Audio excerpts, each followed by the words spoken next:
Let me ask you something, quietly, gently, without pressure. When did you first start to believe that your worth as a man was tied to how well your body could perform? Not how deeply you loved, not how patiently you listened, not how much wisdom you've gathered through loss and growth, but simply how firm, how fast, how reliable your erection was. I see it every day. Men in their 60s, 70s, 80s, eyes lowered, voices hesitant. They're not broken, but they feel like they are. One man, 73, once sat across from me and asked with a kind of quiet devastation, "Doctor, does this mean I'm no longer a man?" And the thing is, he wasn't asking about sex. Not really. He was asking about identity, about dignity. See, no one ever tells you this. Your body was always going to change. Blood doesn't flow the way it used to. Testosterone dances to a slower rhythm. Nerves take longer to wake up. It's not failure, it's biology, it's time, and it's okay. But what's not okay is how many men suffer in silence, thinking something is wrong with them, ashamed to talk, ashamed to touch, ashamed to feel. We grew up in a world that praised performance, that told us being a man meant being unshakable, strong, always ready. But no one told us how to be a man when the body grows quieter.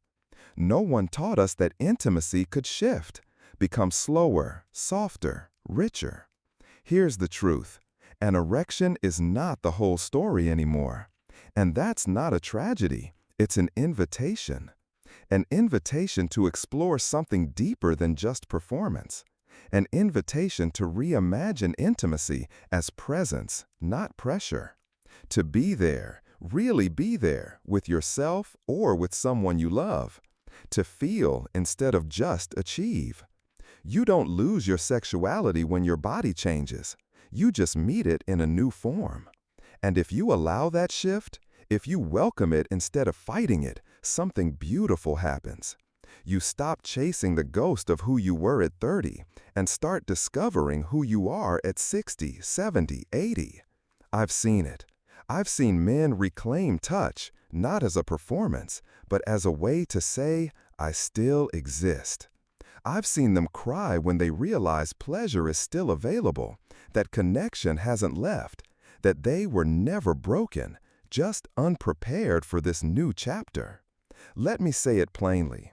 Orgasm and erection are not the same thing. You can still experience warmth, closeness, deep emotional satisfaction, even if your body doesn't respond with the same speed or certainty. But it takes something our culture doesn't teach enough: patience, permission, presence. You don't need to be hard to be whole. You don't need to perform to be intimate. You just need to show up, to yourself, to your partner, to the moment. And if this feels unfamiliar, even uncomfortable, that's okay. You're not alone in feeling unsure. The path forward isn't about fixing your body. It's about reframing what you thought manhood was supposed to look like. So ask yourself, what if you stopped measuring your worth by function? What if you began measuring it by feeling, by your ability to listen, to be still, to enjoy? You've spent decades giving your strength to the world. Now it's time to turn some of that strength inward, to be gentle, to be honest, to rediscover what pleasure means now, not what it meant before. Because the truth is, you haven't lost anything. You've just entered a different room in the same house. You're still a man. You're still capable of love, of joy, of deep satisfaction. And it's time we start telling that story, with honesty, with kindness, and without shame. So if any part of this touches something inside you, stay with me. The next truth we explore might shift how you feel about everything. Let me tell you a story. His name was Howard, a retired veteran, nearly 80, with a voice like gravel and hands that had once held rifles. But now, they held something far more fragile: silence. He didn't come to me because of an illness. He came because of a sentence. Quiet, trembling, honest. I don't feel anything anymore. Not just sexually, in life. And that hit me hard. Because I've heard those words before, spoken in different ways by different men. And it's rarely about just the body. You see, Howard didn't masturbate for pleasure. He did it because the nights were long, because the house was too quiet, because it was the only moment he still felt even a flicker of being alive. That's what no one talks about. Masturbation, especially as we age, isn't always about sex. Sometimes it's about survival.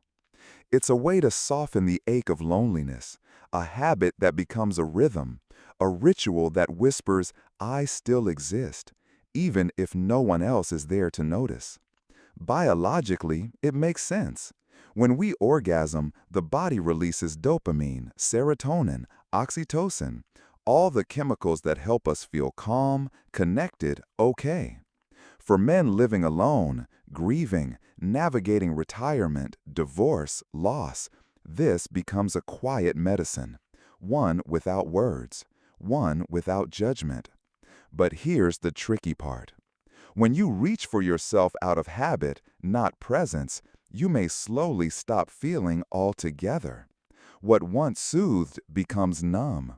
What once connected becomes automatic. And without realizing it, you start touching your body without really being in it. That's what happened to Howard. He wasn't broken, he was just disconnected. Like the lights were still on, but no one had been home for a while. And honestly, who can blame him? We've taught men for generations to do but never feel, to be strong but never vulnerable, to solve, to fix, but not to reflect. So when the body becomes the last place where they let go, of control, of grief, of tension, it becomes a secret space. But it also becomes a place where emotions go to hide. So here's a question I want to ask you, not to judge, but to open a door.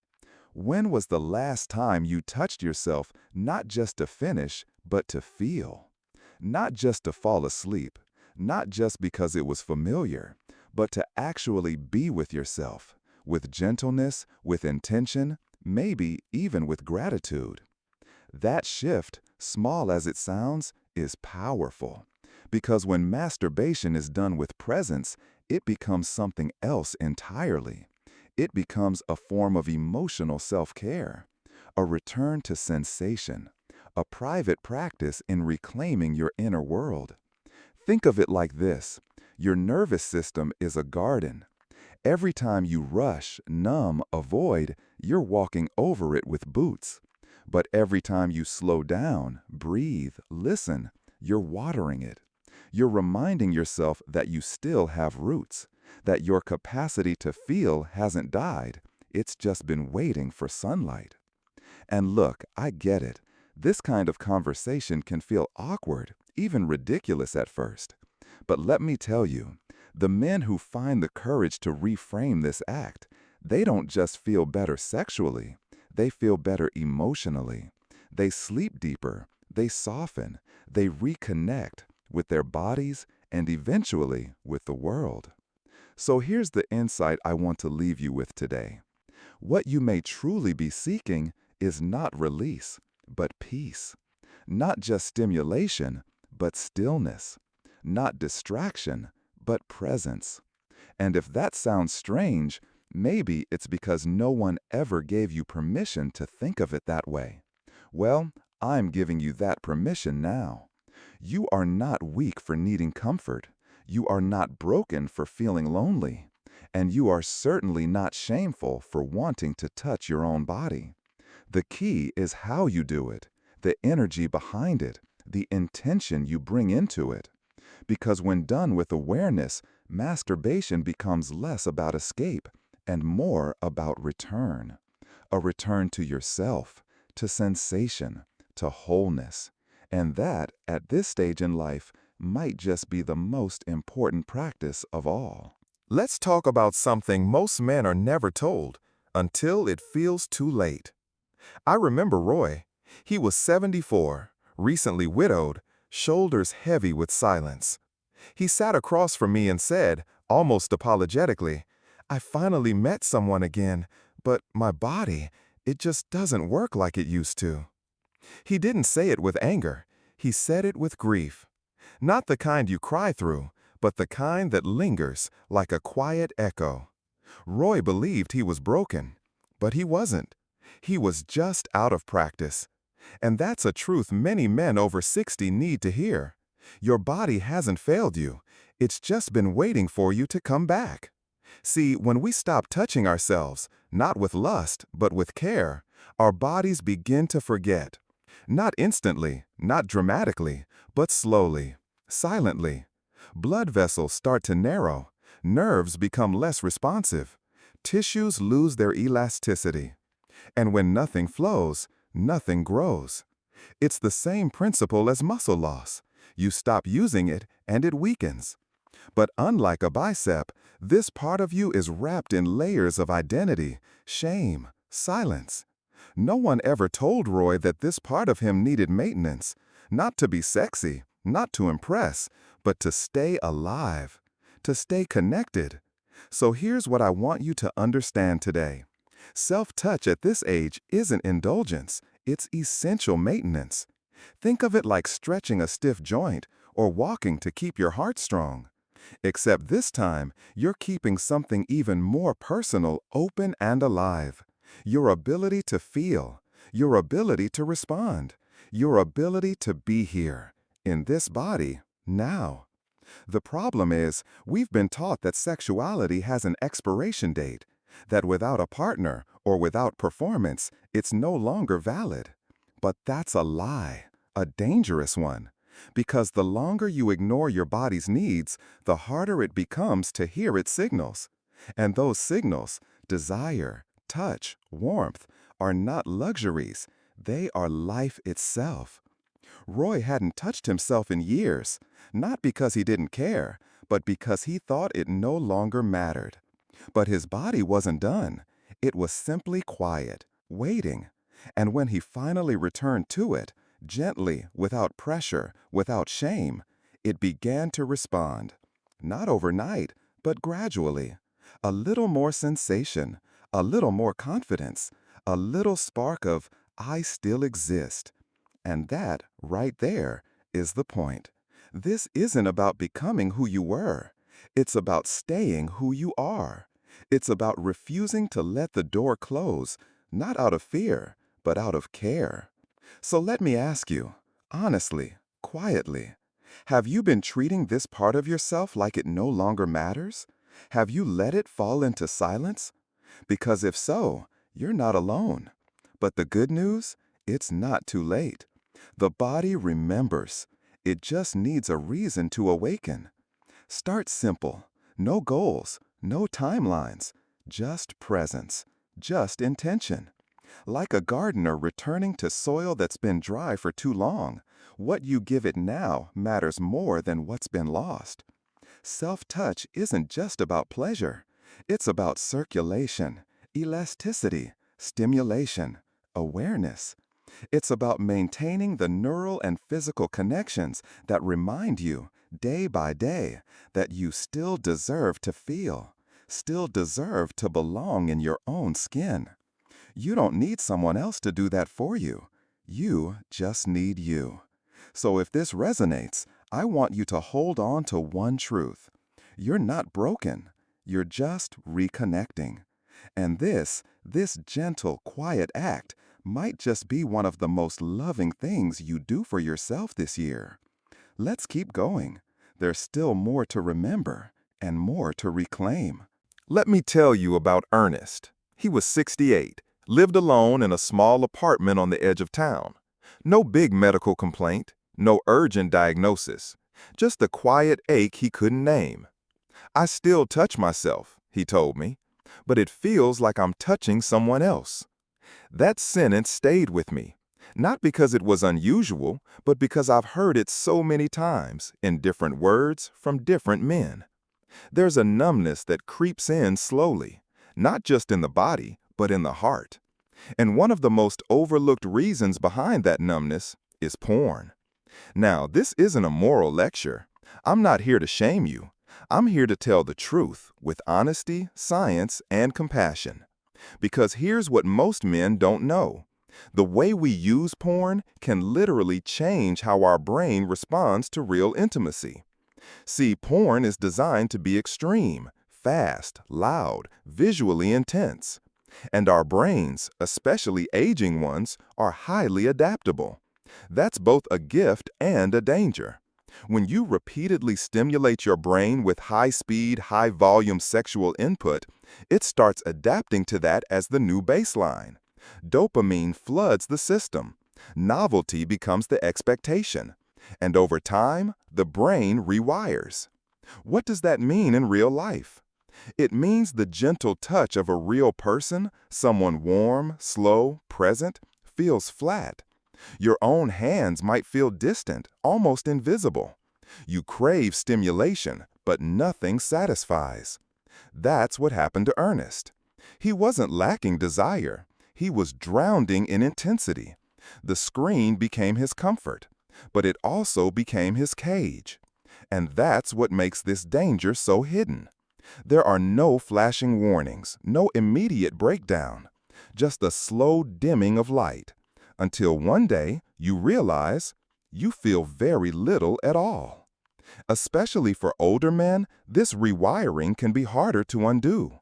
The brain becomes less flexible with age. And if your nervous system is constantly tuned to porn-level stimulation, it may forget how to respond to anything less. And that's not your fault. You were never taught this. No one warned you that your private habits could shape your emotional wiring. But now, you know. So here's the good news. The brain can change again. But it takes intention. It takes stepping away from the screen, not in shame, but in curiosity. It takes learning to touch yourself not for escape, but for presence. When Ernest slowly began disconnecting from porn, we didn't rush. He didn't go cold turkey overnight. He replaced it, not with fantasy, but with awareness. He lit a candle, turned off the lights, touched his own skin with softness, slowness. At first, nothing. Then one day, something. A flicker, a shiver, a return. His imagination, once drowned in pixels, came back to life. His emotions, dulled by intensity, began to thaw. And he said something I'll never forget. It feels like I've come home to myself. That's what I want for you. Not rules, not guilt, not perfection. Just a chance to feel again, to reclaim sensation, to reconnect with your body. Not through the lens of performance, but through the quiet wonder of being here. So if porn has become your only source of intimacy, I'm not here to judge. I'm here to remind you that there's more waiting for you. More feeling, more sensitivity, more realness. But it begins when you close the screen and turn toward yourself. And in doing so, you might discover that the part of you you thought was numb was only... His name was Walter. He was 75, soft-spoken, polite, the kind of man who apologizes before he interrupts. At the end of our appointment, just as he was reaching for the doorknob, he turned back around, his voice barely audible. "Doctor, I still touch myself sometimes. At my age, is that okay?" That moment held so much more than a question. It held shame, generations of silence, the weight of a culture that tells men they must grow quiet, distant, and invisible with age. And yet, here was Walter, still curious, still human, still alive in his own way. And so I said to him what I now say to every man who carries that question in his chest. Yes, it's more than okay. It might just be one of the most important things you can do for yourself. We've been taught that pleasure is a luxury, that sexuality fades with time, that once you pass a certain age, your needs should shrink along with your waistline and your dreams. But the truth? Desire doesn't disappear. It only gets quieter. And if you stop listening to it, it turns into loneliness. Let's be clear. Masturbation, when done with presence and care, isn't just about sex. It's about health. It's about identity. It's about staying connected to the part of you that still feels, still longs, still remembers you're here. Physically, it keeps blood flowing to the pelvic region. It supports prostate function by releasing built-up fluids. It relaxes the nervous system, reduces stress hormones, and promotes better sleep through the release of dopamine, serotonin, and oxytocin. But even more than that, it keeps your soul from going numb. Walter told me something else that day. After his wife passed away, he shut it all down. No touch, no emotion, no permission to feel anything that resembled pleasure. For 6 whole years, he denied himself even a moment of gentleness. "I thought I no longer had the right to live as a man," he said. And that broke me a little, because that story isn't rare. It's the hidden script written into so many of our lives, that as we age, we must retreat, that wanting touch means you're weak, that desiring connection makes you foolish or inappropriate. But that's a cruel lie. Wanting to feel alive does not make you broken. It makes you human. You are not past your prime. You are in a new season. And like every season, it requires new ways to tend to yourself. Self-touch at this stage is not about chasing youth. It's not about proving anything. It's about reclaiming your dignity. It's about whispering to your own body, "I'm still here. I still matter." And when done with awareness, with softness, slowness, without performance, it becomes a lifeline, a thread tying you to yourself in a world that often forgets to see you. If society has tried to make you small, I want you to know you're still worthy of pleasure, still worthy of joy, still worthy of being touched by your own hands or by the presence of your own attention. This isn't about avoiding aging. It's about aging with reverence. So the next time you find yourself in a quiet moment, maybe late at night, maybe when the world feels far away, don't treat that moment like a chore. Treat it like a gift, an act of presence, a declaration, "I am still here." And if no one's ever told you this before, let me be the first. You still have the right to feel. You still have the right to care for your body. You still have the right to come home to yourself again, again, and again.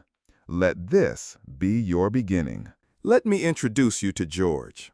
He's 67, retired early, lives alone, keeps a quiet life, morning walks, coffee, a few books stacked on the side table.